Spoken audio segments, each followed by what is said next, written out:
Simple Shona sentences. Baba vanotaura parunare. Baba vanotaura parunare. Murume ane ndebvu. Murume ane ndebvu.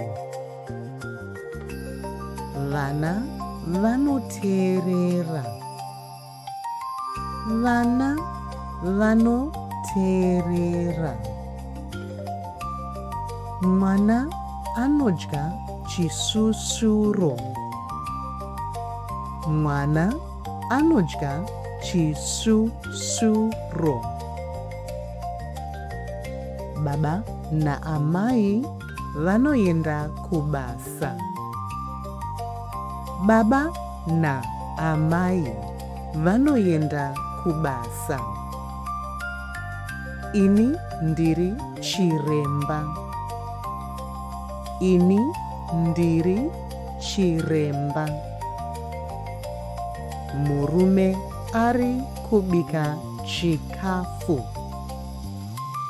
Murume ari kubika chikafu. Amai nemwana vanosuka ndiro. Amai nemwana vanosuka ndiro.